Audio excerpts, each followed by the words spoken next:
बूंद सागर में मिली तो सागर हो गई। हम भी बूंद हैं, मैं एक बूंद हूँ।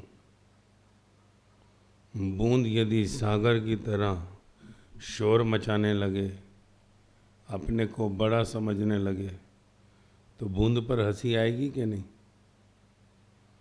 बूंद यदि अपने को सागर समझने लगे तो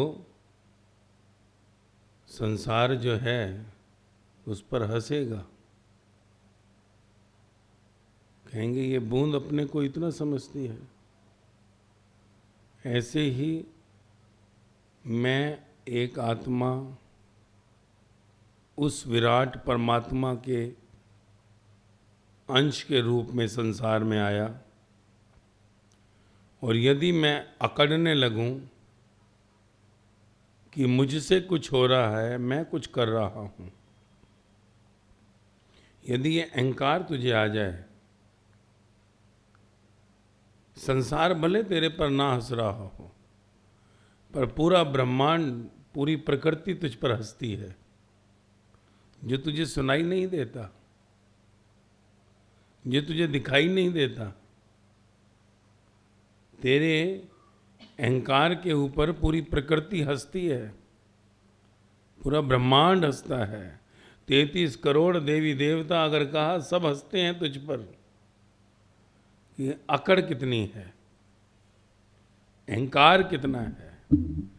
एक अंश पूर्ण को समझ नहीं पाता, क्योंकि अंश जो है पूर्ण का ना जाने कौन सा हिस्सा है। उस परमात्मा का तू कौन सा हिस्सा हो सकता है? तू कैलकुलेट कर। पूरी प्रकृति को, पूरी सृष्टि को बनाने वाला वो सृष्टा, अगर आज हम कहें कि संसार की पॉपुलेशन 700 करोड़ है, 700 crore, made in USA, made in UK, made in India, made in Japan, made in China, made in Africa, made in Australia, ये तू कहता है। परंतु ये सब मेड जो हैं पूरे के पूरे सृष्टि के उस एक ही फैक्ट्री की प्रोडक्शन है। सोच वो कितना बड़ा मैन्युफैक्चरर है, सोच वो कितना विराट जोन सा है, जिसके अंदर दुनिया के सारे राष्ट्रपति, आदिकाल से पूरे राजा, जितने भी संसार की जोन सी हैं, दौलत की खान पैदा करने वाले सिकंदर, सारे के सारे जोन से उन साहूकारों, उन प्रसिद्ध व्यक्तियों को बनाने वाला मैन्युफैक्चरर कितना बड़ा होगा, जिसमें ना जाने कितने टाटा बिरला अंबानी, कितने जोन सा है तेरे प्राइम मिनिस्टर और गवर्नर, कितने अमेरिका और कितने जापान और कितने रशिया समा जाते हैं। कभी सोचा? हड्डी मांस खून के शरीर को 2 आंख 2 कान 1 नाक मुख 2 पांव 2 हाथ, इस चमड़ी के शरीर को बनाने वाला वो कौन है? That manufacturer. क्योंकि उस मैन्युफैक्चरर से ही तेरी मां और पिता बने, उन्हीं से बने। और अंदर भी जितनी भी प्रोडक्शन है उसकी वजह से है, डाई तो उसी की है। और मजे की बात, ऐसा बिग मैन्युफैक्चरर, कौन सी उसने ऐसी लेथ मशीनें लगा रखी हैं, उसने ऐसी कौन सी खराद लगा रखी हैं कि जिसमें वो एक जोन सा प्रोडक्ट बनाने के बाद डाई को फेंक देता है और दूसरी डाई बनाता है। सोच कि एक आदमी के अंगूठे का निशान दूसरे दुनिया में किसी के अंगूठे से निशान से नहीं मिल सकता। दुनिया के हर एक के अंदर कहा कि हृदय, किडनी, सब चीजें बेमिसाल हैं, अलग अलग हैं। एक का कोड दूसरे कोड से नहीं मिलता। अंदर जो 7 करोड़ सेल्स हैं, कोशिकाएं, सोच कि एक बाल को अगर तू तोड़े तो 1 लाख अंदर की कोशिकाओं को जोड़कर एक बाल का साइज बनेगा। कैसा यार वो मैन्युफैक्चरर है, द ग्रेट मैन। और तू यदि अपने को उसके आगे रखे तो तू सोच तू कहां खड़ा होता है। तू खड़ा हो भी सकता है परमात्मा के आगे। हम उसको परमात्मा कहते हैं, क्यों? क्योंकि सभी आत्माओं के ऊपर है, वो परम है, he is the supreme commander. जैसे तू कहता है ना, राष्ट्रपति, the president is the supreme commander of all arm forces, air force, army and navy, तीनों का सुप्रीम कमांडर है वो। ऐसे ही सभी आत्माओं का, जिसमें कि राष्ट्रपति तेरा आ गया, प्रधानमंत्री आ गया, अमेरिका का राष्ट्रपति भी आ गया, जापान का भी, सारी दुनिया के राष्ट्रपति आ गए जो अपने आप को हेंकड़ी मारकर बैठते हैं कि मैं राष्ट्रपति, मैं प्रधानमंत्री। सारी दुनिया के एक्टर और एक्ट्रेस आ गए, सारे दुनिया के बिरला, टाटा, अंबानी आ गए। और वो एक जिसने सब है उपजा, सबको उपजा है, उस एक के आगे तेरा वजूद क्या है, सिर्फ तू इतना ध्यान कर। तेरा स्टैंडर्ड क्या है? अगर जोन से कहीं टाटा, बिरला, अंबानी, राष्ट्रपति, प्रधानमंत्री भी खड़े हो जाएं उसके आगे, तो तू सोच कि वो शरीर के किसी भी हिस्से के, करोड़वें हिस्से के बराबर उनके नहीं खड़े हो सकते। हो सकते हैं, करोड़वां हिस्सा कह रहा हूं मैं। परमात्मा का, उसका अगर नखून भी होगा तो उसके भी कई करोड़वां हिस्सा, तेरा कोई दुनिया का सेठ, साहूकार, नेता खड़ा नहीं होगा। फिर भी अकड़ है। अच्छा वो तो चलो कोई प्रधानमंत्री हुआ, राष्ट्रपति हुआ, कोई अंबानी, टाटा, बिरला बना, अकड़ ले। तू क्यों अकड़ता है? तेरे पास क्या है? तू तो आज कहेगा कि मैं उनके भी नखून का करोड़वां हिस्सा नहीं हूं। तू कहेगा मैं आज अंबानी, बिरला, टाटा का भी करोड़वां हिस्सा नहीं हूं। जो अकड़ते हैं वो भी वहां जाकर चूहे बन के खड़े हो जाते हैं कि कोई कहे कि मुकेश अंबानी के सामने खड़ा हो जाए तो वहां चूही बनकर खड़ा होगा, बाहर भले वो चीखता होगा। सोच, तू उनका भी करोड़वां हिस्सा, तो तेरा तो वजूद है ही नहीं, तू तो कहीं का भी नहीं। तू तो पाताल में भी कहीं खड़ा नहीं होता। वो धरती पे तो खड़े होते हैं, आकाश की ओर देख सकते हैं, तू तो धरती के भी नीचे है, फिर भी अकड़ है। तो ये अकड़, कहा ना, थोथा चना भाजे घना, और थोथे ही ज्यादा बचते हैं। और यही कारण है तेरे जीवन का कि तू परमात्मा को, उस ईश्वर को कभी जान नहीं पाया, नहीं जान पाया। मट्टी की मूर्ति को बनाकर तू समझ गया कि तूने जान लिया राम को, धनुष बाण वाले राम को तूने जान लिया। मट्टी के कृष्ण बनाकर, मार्बल के कृष्ण को देखकर, सुदर्शन चक्र हाथ में देखकर तू समझ गया मैंने कृष्ण को जान लिया। तू किसको जान पाया? तू गुरु नानक को जान पाया या साईं बाबा को जान पाया? अरे तेरा वजूद क्या है? तू 4 आदमियों के घर के अंदर भी अपने जीवन को जोन सा है इतना दुखी पाता है।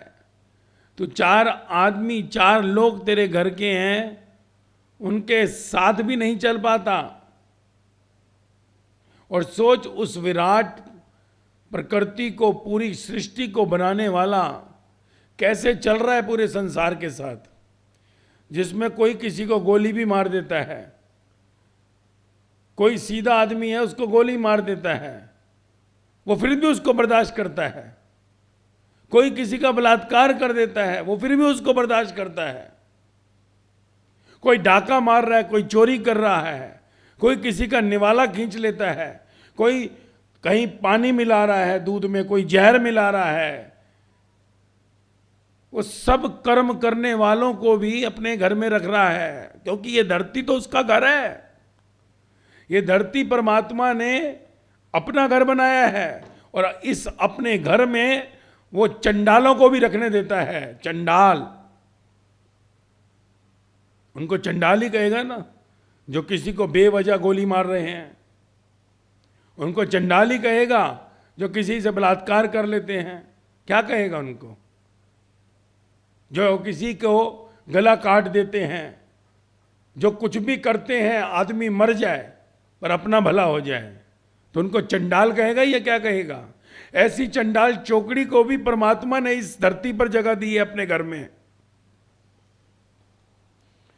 और परमात्मा कहता है, मूर्ख, मैं इतनी दुनिया को अपने घर में बिठाया हूं, समाया हूं, और तू 4 को नहीं संभाल पाता अपने घर में। तू 4 में भी रोता है, जिनको तू कहता है मेरे हैं। तू 4-6 लोगों के परिवार में भी दुखी है। तो मुझको देख, मैं कैसे इन लोगों को अपने साथ लेकर चल रहा हूं। मैं चाहूं तो अभी सबकी गर्दन काट सकता हूं। अभी न्यूक्लियर बॉम्ब बनवाने वाला भी मैं ही हूं। कोई एल्बर्ट आइंस्टाइन की औकात नहीं थी अगर मैं ना चाहता तो। मेरी मर्जी से ही सब हो रहा है, क्योंकि मैं भी संसार में प्रकट होऊंगा तो किसके रूप में होऊंगा? अगर मैं सृष्टि का नाश कराऊंगा तो मैं किसके रूप में कराऊंगा? तो कहीं कोई रावण पैदा होंगे, चाहे मैं उनको अमेरिका के रूप में करूं या इंडिया के रूप में करूं या जापान के रूप में करूं, और मैं जब चाहूं उनके अंदर उथल पुथल कर सकता हूं। और एक बार मैंने उनकी उथल पुथल करी, न्यूक्लियर बम का सिर्फ बटन दबाना है, सिर्फ बटन। जैसे तू लाइट का बटन दबाता है, जैसे तू ट्यूब लाइट का बटन दबाता है और लाइट जलती है, इतने ही टाइम में पूरी धरती का सर्वनाश हो जाएगा, पूरा युग ही खत्म हो जाएगा। कि कभी संसार में कलयुग था भी कि नहीं, युग ही खत्म हो जाएगा। धरती के ऊपर चींटी भी नहीं मिलेगी तुझे, चींटी। ये मैंने सब अरेंजमेंट किया हुआ है, पर मैं तुझे मौका दे रहा हूं। I am giving the chance कि तू अपने अहंकार को दफन कर। तेरा वजूद कुछ नहीं है, तेरा वजूद कुछ नहीं है। ये तो चंद लोगों के कारण वो कहते हैं संवर जाएंगे, सुधर जाएंगे। कृपा करके परमात्मा थोड़ा टाइम दे दे, थोड़ा दे दे। हम दिन रात मेहनत कर रहे हैं, हम दिन रात गला फाड़ रहे हैं, हम दिन रात समझा रहे हैं इनको, शायद कुछ गधे समझ जाएंगे। इस संसार के अंदर कुछ होगा, कृपा कर थोड़ा टाइम दे दे, थोड़ा टाइम दे दे। तो परमात्मा उन पर नजर रख के बैठा है, जो बार बार ग्रेस मांग रहे हैं परमात्मा की, ग्रेस कि रुक जाए ये सृष्टि। परंतु ये सृष्टि की कहीं पर भी अंत हो सकता है। क्यों? क्योंकि इस सृष्टि के अंदर कोई समझ नहीं रहा, कोई समझ नहीं रहा। कोई समझता है तो वो कहीं ना कहीं फिर भी कमजोर पड़ जाता है। इसलिए सृष्टि का अंत कभी भी हो सकता है, क्योंकि परमात्मा को भी वो संत कब तक ग्रेस मांगेंगे, कब तक? वो भी कहेंगे कब तक हम चिल्लाएं, कब तक हम बोलें। वो भी कहेंगे प्रभु अब जैसी तेरी मर्जी। जिस दिन याद रखियो परमात्मा के उन दूतों ने कह दिया जैसी तेरी मर्जी, बटन दबेंगे, उसी दिन बटन दबेंगे। और शायद तुझे मालूम नहीं कि न्यूक्लियर बम क्या चीज है, तूने सुना होगा, पर तुझे बताता हूं, न्यूक्लियर बम अगर दुनिया में जिस देश के पास है, अगर वो सिर्फ बटन दबाएं, बटन, तो पूरी सृष्टि की जो आयु 700 करोड़ जो लोग हैं, अगर कहते हैं 700 करोड़ को तू 100 गुना 100 बार जन्म ले ले ये जनता, 700 करोड़ डेथ बॉर्न, 7 लाख करोड़ लोगों को 1 मिनट लगेगा कंकाल बनने में। कंकाल मतलब जहां बैठे हैं वहीं पड़े रह जाएंगे, कुर्सी पे तो वहीं जल जाएंगी हड्डियां। कुर्सी पे बैठे हैं ना, तो मालूम नहीं पड़ा, उठने का टाइम नहीं मिलेगा दरवाजे तक जाने के लिए। यहीं की यहीं कंकाल पड़ा होगा। सीढ़ी पर कोई है तो सीढ़ी पे खड़ा ही रह जाएगा, सोया हुआ है तो सोया ही रह जाएगा। 7 लाख करोड़ लोग आज जो न्यूक्लियर बॉम्ब तैयार हैं, अगर दबा दिया, मिनट कह रहा हूं, 60 सेकंड, तू दौड़ भी नहीं पाएगा और पूरी की पूरी धरती स्वाहा, ओम भूर वाह स्वाहा, अंत हो जाएगा तेरा। 1 मिनट दूर है तू अपनी जिंदगी से, 1 मिनट, और कभी भी कुछ भी हो सकता है, क्योंकि सत्य के दूत कहीं हाथ जोड़कर उस परमात्मा की ओर बैठे हैं। ये धरती इसलिए रुकी है, कोई तेरे काम करने से नहीं रुकी हुई कि तू सोचता है सुबह से रात बड़ी मेहनत करता हूं तो ये मेरे कारण परमात्मा ने धरती को रोका हुआ है। तुझे लगता है कि तेरे कारण संसार चल रहा है, क्योंकि चींटी समझती यही है कि पूरी की पूरी ये सृष्टि मेरे से चल रही है। बैठा ना एक चींटी, कहा ना, अगर कहीं पहिए पर बैठ जाए गाड़ी के और उसके साथ उसको लगे कि ये पहिया मैं ही चला रही हूं, रथ मैं ही चला रही हूं, तो उसकी भूल है। तुझे लगता है कि सृष्टि को तू चला रहा है, तू नहीं चला रहा, ये चल रही है उसके कारण जो निरंतर परमात्मा में ध्यान करके बैठा हुआ है, जिसके अंदर एक ही एक इच्छा है, परमात्मा परमात्मा परमात्मा, जिसकी श्वासों में परमात्मा के सिवाय कुछ नहीं चलता, और परमात्मा उन्हीं के संग बैठकर कहीं उम्मीद की किरण लगा के बैठा है कि शायद कभी जाग जाएं, शायद। परंतु मनुष्य के अंदर अहंकार इतना है कि वो परमात्मा को धूल समझता है। संत बार बार कहते हैं परमात्मा के आगे तू कहीं खड़ा ही नहीं होता, तू कहीं भी नहीं है, यू आर नोवेयर। मैं कहता हूं गिनती में ही नहीं आता, तेरे लिए गिनती ही नहीं है, क्योंकि तू कहां गिनती में खड़ा होगा, कहां ना, जहां बड़े बड़े साहूकार, सेठ, अंबानी, टाटा, बिरला, मिनिस्टर, गवर्नर, राष्ट्रपति हैं, वो जब उसके आगे जौन सा बोने हैं नहीं गिने जा सकते, तो तू तो उनके आगे जौन सा इतनी दूर बैठा है, तो तेरी गिनती कहां है।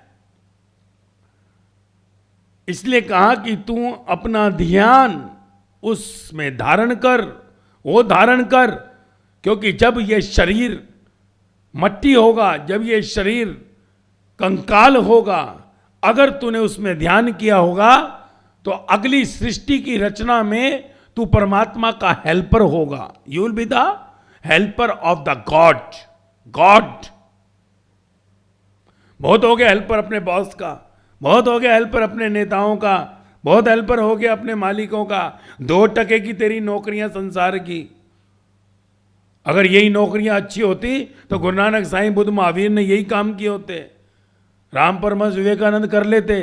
उन्होंने कहा 1% की नौकरी, उन्होंने कहा हमें परमात्मा की नौकरी करनी है।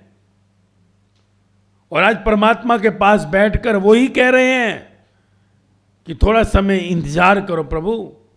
हैं कुछ हमारे भक्त संसार में जिन्होंने समझा है हमको, समय दो, परंतु त्राही त्राही कभी भी हो सकती है, और उस दिन तेरे पे समय भी नहीं होगा। कहा ना 1 मिनट, ये आज नहीं, आज से तेरे को मैं 25 साल पहले के आंकड़े बता रहा हूं। 25 साल पहले जब तेरी फेवरेट मैगजीन इंडिया टुडे ने आंकड़ा दिया था, इंडिया टुडे जो इंडिया की नंबर 1 मैगजीन है, उस समय उसने कहा था कि दुनिया की पूरी आबादी को 80 गुना कर दो। उस समय कितना कहा? 80 टाइम्स। मैं 100 अभी कह रहा हूं, हालांकि 800 गुना कर दे।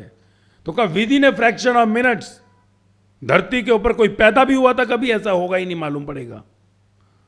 और अगर उन बम्बों को समुद्र में डाल दिया, समुद्र ही सूख जाएगा, इतना पावरफुल बम है वो। तभी तो वर्ल्ड वार हो नहीं रही। पहली वर्ल्ड वार हुई थी 1919 में, 1924 में खत्म हुआ। दूसरा वर्ल्ड वार हुआ 1939 में, 1945 में खत्म हुआ। 45 के बाद आज तक क्यों नहीं हुआ? जब 20 साल में फर्स्ट से सेकंड वर्ल्ड वार हुई, 45 से आज तक 68 साल में वर्ल्ड वॉर नहीं हो रही। क्यों? क्योंकि डरे हुए सब हिरोशिमा नागासाकी, जो तूने देश के सुना होगा, किताबों में पढ़ा होगा कि एल्बर्ट आइंस्टाइन ने जब बम तैयार किया तो वो जर्मनी से अमेरिका भागा हुआ था। अमेरिका ने उसे मदद की थी उस बम को बनाने के लिए। और जब बम तैयार हुआ तो एल्बर्ट आइंस्टाइन ने वो बम जो सा है अमेरिका का, बम इज रेडी नाउ, तो उसने बम का इस्तेमाल किया नागासाकी और हिरोशिमा पे। और जैसे ही दोनों शहरों पे बम गिरा तो कहते हैं वहां पर फसल भी नहीं हुई, फसल ही खत्म हो गई, लोग तो कंकाल जल गए, मिट गए, बचा नहीं एक भी जना वहां पर। और तभी दुनिया में वर्ल्ड वॉर रुक गई और अमेरिका नंबर 1 कंट्री बना। आज नहीं तो जर्मनी नंबर 1 होता, क्योंकि एल्बर्ट आइंस्टाइन जर्मनी का था पर वो अमेरिका चला गया, क्योंकि जर्मनी ने उसको सपोर्ट नहीं किया, पैसा नहीं दिया बनाने के लिए, और अमेरिका ने टेस्ट किया और वर्ल्ड नंबर 1 कंट्री। तो उससे पूछा गया था, जब उसने बॉम्ब बनाया और दुनिया की वर्ल्ड वॉर उसी टाइम रुक गई, सबने अमेरिका के आगे घुटने टेक दिए, तभी अमेरिका नंबर 1 है, तेरा डॉलर नंबर 1 है, सबने घुटने टेक दिए अमेरिका के आगे। तो आइंस्टाइन का इंटरव्यू लिया था, इंटरव्यू न्यूज वालों ने, कि ये आपने क्या बनाया है, क्या बीमारी बना दी है। तो उसने बताया था, इसमें मैंने यूरेनियम डाला, ये डाला, वो डाला। तो उससे पूछा उन्होंने कि दूसरी वर्ल्ड वॉर तो रुक गई तेरे बम से, तीसरी वर्ल्ड वॉर का क्या होगा, ये तूने क्या बीमारी बनाई है। कहता है मैं तीसरी वर्ल्ड वॉर का नहीं बता सकता, पर मैं तुम्हें चौथी वर्ल्ड वॉर का जरूर बता सकता हूं। तीसरी का नहीं बता सकता, चौथी का बता सकता हूं। तो सारे जो न्यूज वाले थे उन्होंने कहा ये क्या बात, थर्ड का नहीं बता सकता वर्ल्ड वॉर का, फोर्थ का बता सकता हूं। तो कहा अच्छा क्या, फोर्थ का क्या। कहता there will be no fourth world war on the earth. चौथी वर्ल्ड वॉर, चौथा विश्व युद्ध दुनिया में होगा ही नहीं। क्यों? क्योंकि धरती पे कोई बचेगा ही नहीं विश्व युद्ध के लिए अगला। और वही आज उसकी भविष्यवाणी है।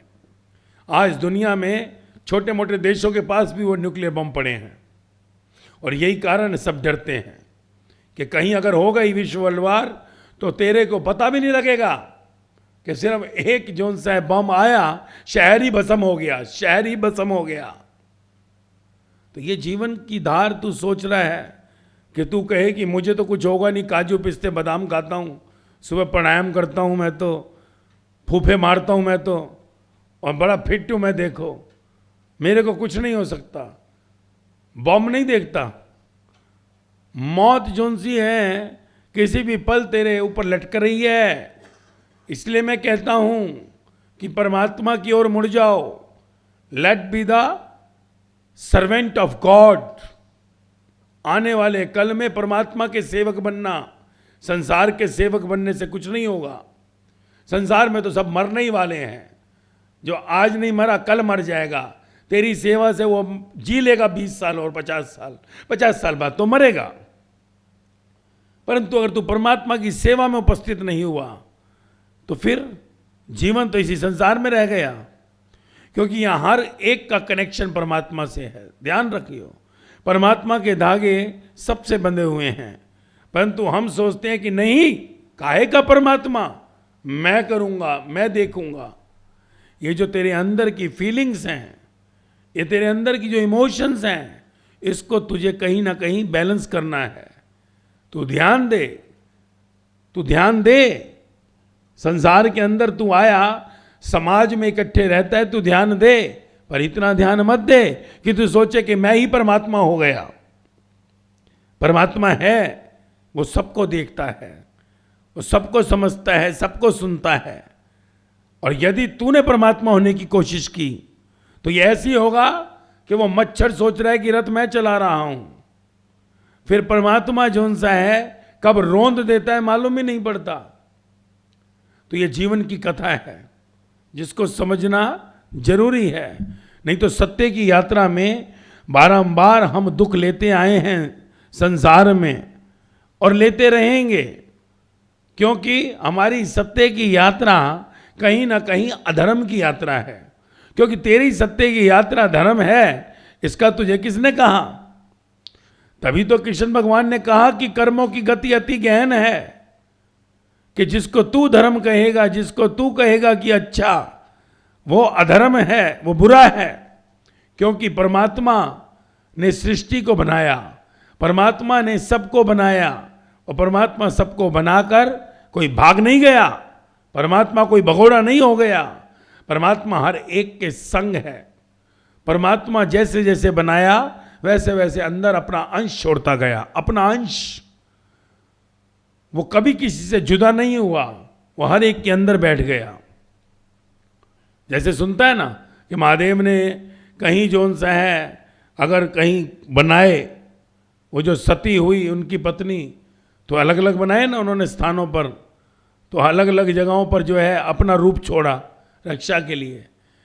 ऐसे ही उन्होंने, परमात्मा ने, ब्रह्मा ने जब रचना की, हर शरीर में जो है अपना सनातन अंश छोड़ा।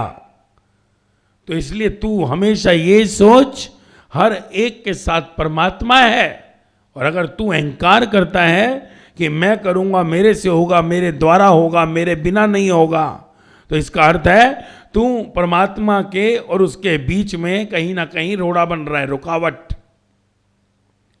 परमात्मा ने तुझे ड्यूटी दी है, तू ड्यूटी कर। तेरे सामने कोई गिरा, तेरी ड्यूटी है उठा, तू कर्म कर। तेरे बच्चे हुए, बच्चों के लिए परवरिश कर। तेरे साथ पति है, पत्नी है, तू अपने कर्म कर, धर्म निभा, पर आसक्ति मत कर, क्योंकि हर एक के साथ उसका परमात्मा है। तू ये मत सोच कि तेरे अनुसार सब चलेगा परमात्मा के अनुसार। तू सिर्फ अपनी इच्छा परमात्मा की ओर कर सकता है कि ये प्रभु ऐसा, मर्जी उसकी चलेगी, मर्जी तेरी नहीं चल सकती, क्योंकि अगर तेरी मर्जी चली तो तू परमात्मा हो गया। परंतु तू परमात्मा कहाँ है? क्योंकि जिस दिन तू परमात्मा हुआ उस दिन तू कहेगा मेरी नहीं तेरी मर्जी। परमात्मा होने का पहला लक्षण यही है कि तू ये कहेगा नहीं मेरी नहीं तेरी मर्जी, मैं मांगू पर तू ना मुझे दीजियो, क्योंकि मैं तो कहीं ना कहीं भूल में मांग सकता हूं, कुछ भी मैं मांग सकता हूं प्रभु, पर तू ना मुझको दीजियो। तो जिस दिन तू परमात्मा की तरफ बढ़ा, पहला लक्षण तेरे अंदर ये होगा जैसे तेरी मर्जी। होता है ना, हम किससे प्रेम करते हैं तो क्या कहते हैं कि तू बता क्या चाहता है, तू जो चाहेगा वही होगा। हम जिससे प्रेम करते हैं हम उसकी हर इच्छा पूरी करना चाहते हैं। ऐसे जिस दिन तुझे परमात्मा से प्रेम होगा, विश्वास कर, तेरी गर्दन भी कट रही होगी तो कहेगा जैसे तेरी मर्जी। तेरी आग लग रही होगी घर में, तेरी कमाई दुनिया लुट रही होगी, बर्बाद हो रहा होगा तू कहेगा जैसी तेरी मर्जी। अगर तूने परमात्मा से प्रेम किया कभी, यह बात ध्यान रखना। और यदि तू कहता है कि मेरी मर्जी, मेरे बच्चों का ऐसा हो जाए, मेरे घर का ऐसा हो जाए, मेरा काम ऐसा हो जाए, इसका अर्थ क्या है कि कहीं ना कहीं तू अपनी मर्जी को पकड़ कर बैठा है। इच्छा करी और छोड़ दी, पर अगर इच्छा में आसक्ति रखी कि ऐसा क्यों नहीं हो रहा, ऐसा कैसे हो रहा है, वो क्यों नहीं कर रहा, और तू मन के अंदर हर समय दुखी है, तो इसका अर्थ क्या है कि तू परमात्मा के विरोध में खड़ा है। तू परमात्मा की मर्जी के साथ नहीं, अपनी मर्जी को पकड़ कर बैठा है कि मेरी मर्जी के अनुसार हो। और जहां मेरी मर्जी है वहां दुख है, जहां तेरी मर्जी है वहां आनंद है। यही तो खेल है संसार और परमात्मा का। मनुष्य संसार का हिस्सा है, मनुष्य संसार का हिस्सा है, परंतु परमात्मा के संग है। पर वो संसार का हिस्सा है ये तो समझ लेता है, पर परमात्मा के संग है वो नहीं समझ पाता। वो संसार को ही परमात्मा समझ लेता है। मनुष्य के पास परमात्मा है परंतु वो उसको नहीं देख पाता, वो संसार को ही परमात्मा समझता है, इसलिए वो संसार को आगे रखता है और परमात्मा को कहीं पीछे। परमात्मा उसे तभी याद आता है जब संसार के कोई काम रुक जाते हैं, तब वो परमात्मा को याद करता है। तेरे घर में कोई बीमार हो जाए तो तू पहले जो सा डॉक्टर के पास जाता है, तो परमात्मा की बात नहीं सोचता। पर जब अगर डॉक्टर कह दे कि मेरे बस की नहीं है, इसके पेट में तो बीमारी ज़्यादा हो गई है, मुझे कैंसर भी लग रहा है, तो अभी स्पेशलिस्ट पे ले जाओ। जैसे उसने कैंसर कहा तो तेरा दिमाग एकदम परमात्मा की तरफ घूम गया, प्रभु ये क्या किया। पर अगर 102 बुखार हो, 101 बुखार हो तो प्रभु को याद नहीं करता, तो डिंगरेजा को याद करता है, चल के दवाई ले आऊं। पर जैसे ही उसने कहा कि ये बुखार नहीं, ये तो मेरे को लग रहा है डेंगू है और एडवांस स्टेज का डेंगू है, ही कैन डाई आल्सो, तब तुझे परमात्मा याद आता है। हम परमात्मा को ऐसे याद नहीं करते। हम परमात्मा को तभी याद करते हैं जब स्थिति संसार के हाथ से निकल जाए। इसलिए तेरा तो संसार परमात्मा है, तेरे लिए डॉक्टर परमात्मा है, परमात्मा डॉक्टर नहीं है। परमात्मा तो तब जब डॉक्टर हाथ जोड़ देता है। हम परमात्मा को सेकंड क्लास सिटीजन समझते हैं, सेकंड। ईश्वर को हमने कभी फर्स्ट नहीं रखा, परमात्मा को हमेशा हमने सेकंड पे रखा है, संसार को फर्स्ट रखा है। अभी तेरा कोई काम पड़ जाए तो तू पहले काम करेगा, तू कहेगा बाद में परमात्मा, काहे का सत्संग परे कर, बाद में देख ले कौन सी आफत आ रही है, एक दिन नहीं सुने।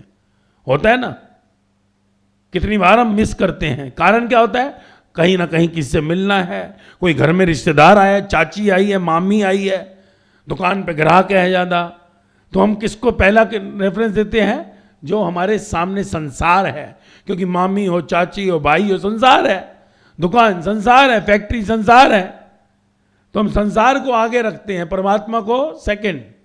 क्योंकि परमात्मा क्या है, परमात्मा सिवाय सत्य के कुछ भी नहीं, और सत्य तो सत्संग में है।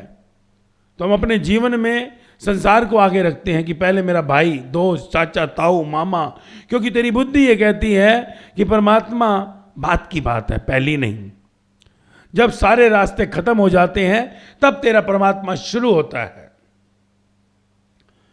वो कहा ना, दुख में सिमरन सब करे, सुख में करे ना कोई। और मैं तो कहता हूं ये बकवास है, दुख में सिमरन कोई कर ही नहीं सकता। सिमरन तो सुख में ही हो सकता है, और सुख तू जानता नहीं होता क्या है। दुख में सिमरन खाक करता है, दुख में तो जो उनसे कहीं ना कहीं लेकर जाएगा रिक्वेस्ट।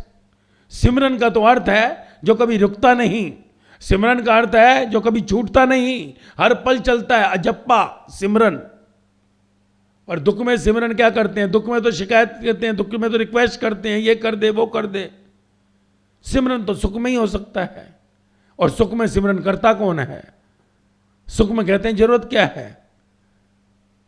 तो जीवन जो है हमारा पूरा का पूरा कहीं ना कहीं उस पहेली में उलझ गया है, जिसको संसार कहा, माया कहा।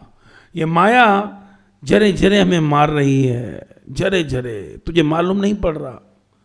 तूने कभी दीमक को देखा है, धीरे धीरे खाती है। लकड़ी तेरे घर में अलमारी हो, और तेरी अलमारी का तुझे पता नहीं लगेगा कि इसमें दीमक है, पर अगर अंदर दीमक आ जाए तो 1 साल के अंदर पूरी की पूरी प्लाई तेरी खा जाएगी। कारपेंटर को कहेगा, ये पेस्ट कंट्रोल वाले को, ऐसे मारेगा लकड़ी, अंदर देखेगा 2 लाख दीमक के कीड़े पड़े हुए हैं, 2 लाख। तू पागल हो जाएगा देख के, ये क्या इतनी दीमक, कभी देखी होगी, घरों में होती है।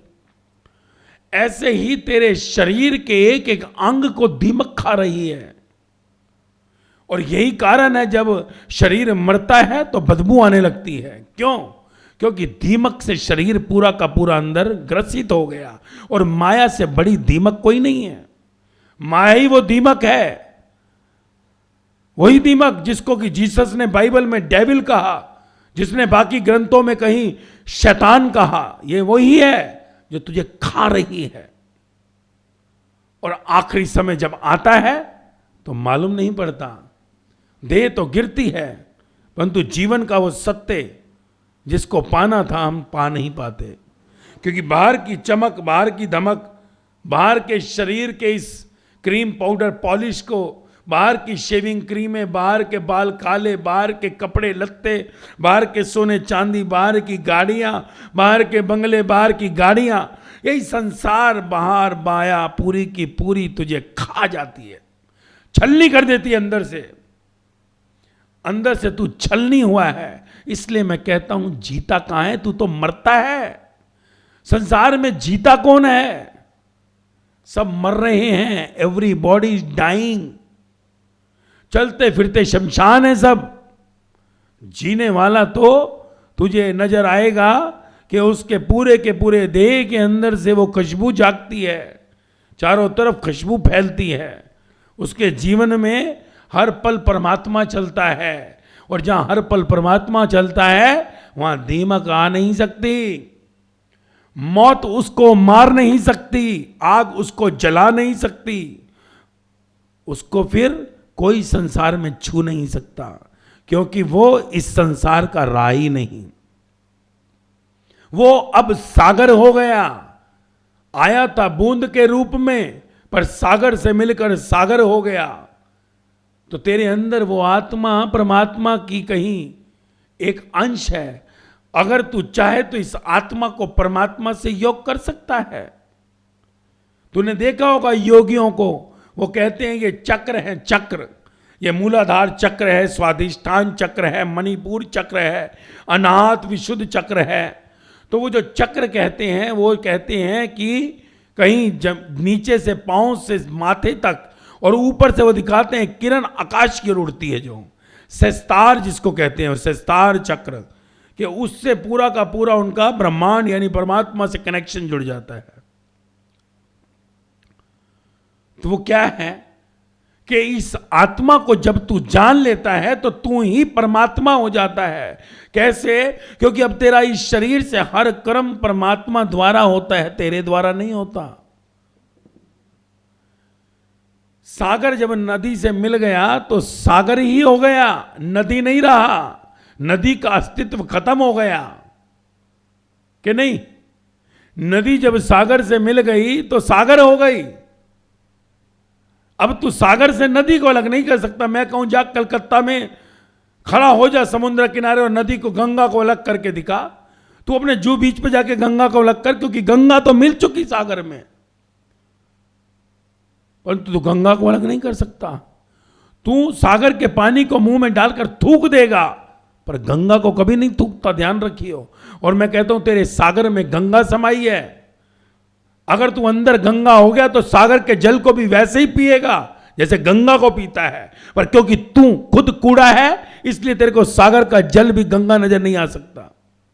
और जिसको सागर में अगर गंगा नजर नहीं आई तो उसको संसार में परमात्मा कहां से नजर आएगा? तो ये जीवन का तत्व है। इसलिए कहते हैं कि सारी साधनाएं समुद्र के किनारे होती हैं। क्यों? क्योंकि समुद्र में गंगा, यमुना, सरस्वती सब नदियां समा जाती हैं। सागर विराट है क्योंकि सागर परमात्मा का एक स्वरूप है। संसार में ये सब प्रतीक हैं, सिंबॉलिक, जिसको कहा सिंबॉलिक प्रतीक, कि परमात्मा को सागर से मिलान किया है। सागर में विष्णु को बिठाया, कोई सागर में विष्णु नहीं बैठे। परंतु क्यों बताया सागर में विष्णु को? ताकि हम समझ सकें कि तुझे सागर जैसा होना है, तभी विष्णु प्राप्त होंगे। तुझे अपने जीवन में सर्व में एक देखना है, जैसे सागर सब नदियों को मिला लेता है। तू मत देखियो कि मैं छोटा या मैं बड़ा, मैं गरीब, मैं अमीर, मैं हिंदू, मैं मुसलमान, मैं गुजराती, मैं सिंधी, मैं अगड़म, मैं टकड़म। क्योंकि अगर तूने ये देखा, तू नाले की जो है कहीं शोभा बन सकता है, सागर की नहीं। और जो सागर में नहीं पहुंचा वो कैसे मिलेगा विष्णु भगवान को? कैसे मिलेगा परमात्मा को? क्योंकि जहां एक है वहां तीन है, अलग नहीं है, तीनों एक ही हैं। परंतु हम अपने जीवन को समझ नहीं पाते। समुद्र भी कहीं ना कहीं, सागर भी तुझको मैसेज देता है कि बूंद जैसे मिलती है सागर में, सागर हो जाती है। कि अगर सागर से तू एक मटकी भरकर ले आए घर में, तो वो मटकी सागर जो है अलग हो गया। परंतु मटकी को अगर सागर में मिला दे तो वो मटकी कहां गई? सागर हो गई। तो ऐसे ही तू आत्मा है, परमात्मा का अंश। अगर यही आत्मा को तू परमात्मा से मिलान कर दे तो तू ही परमात्मा है। साईं बुद्ध, महावीर, गुरु नानक ने और क्या किया? तेरे हमारे जैसे 5-6 फुट के शरीर तो थे वो, कौन से कोई वो 25 फुट के थे? कौन से उनके दांत 32 की जगह 32 थे? कौन से उनके 2 हाथ की जगह 10 हाथ थे? कौन से उनके पांव 2 की जगह 25 थे? तेरी हमारी तरह थे। कह सकता है हमारे बड़े भाई थे, पुराने हो गए तो बड़े हो गए।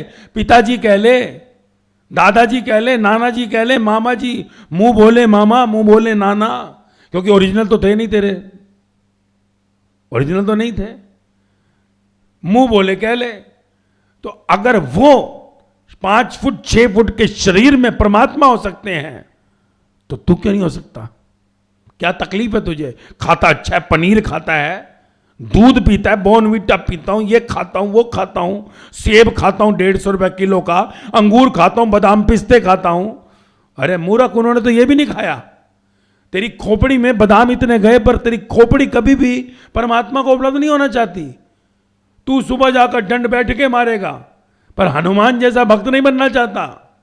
तू चाहता है कि मेरी कोई ये बॉल डोले देखे, टी शर्ट पहनूं तो लोग मेरे दूर से डोले देखे, पहलवान दिखता हूं, इंप्रेस करूं जरा किसी को। शरीरों को इंप्रेस करता है, मुर्दों को इंप्रेस करेंगे। तू चमकता है सिर्फ किस लिए कि तेरी चमड़ी को कोई देखकर चमड़ी वाला खुश हो जाए, और चमड़ी वाले चमड़ी वालों को देखकर ही खुश होंगे। इसलिए संत कभी भी चमड़ियों को नहीं देखता, वो तेरे अंदर की उस आत्मा को देखता है। तेरी चमड़ी दो कोड़ी की, वो कहता है चाहे होगा तू दुनिया का सबसे खूबसूरत आदमी, होगी तू सबसे खूबसूरत हीरोइन दुनिया की, पर वो उसके लिए जूती है अगर वो अंदर आत्मा में सत्य में नहीं है। और सत्य में है, चाहे तू कुबड़ा है, 8 अंगों से टेढ़ा मेढ़ा अष्टावक्र है, परंतु तू सत्य का प्यारा है। तेरे को कोई अपनी आंखों में बिठाएगा जो सत्य की तरफ चलने वाला। इसलिए संसार को दिखाने वाले चमड़ी के सौदागर होते हैं, और परमात्मा की ओर चलने वाले सत्य के सौदागर होते हैं। तो हम अपने अंदर सत्य की ज्योत जगाएं। बाहर से कहीं कितना कुछ भी तू कर ले, पर अगर अंदर की ज्योत वो पवित्र नहीं हुई, अंदर अगर आत्मा वो तेरी बूंद उस विराट से नहीं मिली, तो जन्म व्यर्थ हो गया। भले तू कितना भी खूबसूरत है, तू कितना भी कुछ हो गया, क्योंकि सब तो परमात्मा से मिला है। तेरा चेहरा भी उसकी कृपा से है, तेरा घर भी उसकी कृपा से है, तू है उसकी कृपा से। वो बाहर आते ही तेरा शरीर चाहे दुनिया की सबसे तू खूबसूरत हो, दुनिया का खूबसूरत हो, 2 टके का। दारा सिंह भी मर गया बेचारा, दारा सिंह भी मर गया, पहलवान मर गया, कोई पूछने वाला नहीं, चला गया। तू भी चला जाएगा। दुनिया की बढ़िया खूबसूरत हीरोइन है मुरलिन मोनेरो, वर्ल्ड नंबर 1, मर गई बेचारी, 40 साल की उम्र भी नहीं, आत्महत्या कर ली। यहां कौन खूबसूरत, सब मर जाते हैं, कोई याद करने वाला नहीं। अगर अंदर सत्य को उपलब्ध नहीं हुए, अंदर सत्य को उपलब्ध हुए, तेरी शक्ल कैसी है उससे कुछ लेना देना नहीं। साईं बाबा, गुरु नानक, बुद्ध कहीं शक्ल से दिखते हैं? जैसे तुझे दिखते हैं वैसे थे भी नहीं। उनकी शक्लों में कहीं दिखता है कि मिस्टर इंडिया रहे होंगे? परंतु आज संसार ने उनको कैसे अपने माथे पे बैठाया है, क्योंकि उन्होंने सत्य को उपलब्ध किया, उन्होंने उस अंदर आत्मा के प्रकाश को जाना, और जैसे ही वो अंदर की आंख खुली पूरा शरीर प्रकाश हो गया, और पूरे देह के अंदर जो प्रकाश आता है वही जीवन की उपलब्धि है। उसी से ये यात्रा आनंदमय होगी। इस लोक में भी तू मौज करेगा, परलोक में भी उसकी प्राप्ति होगी, और तेरी यात्रा सफल होगी।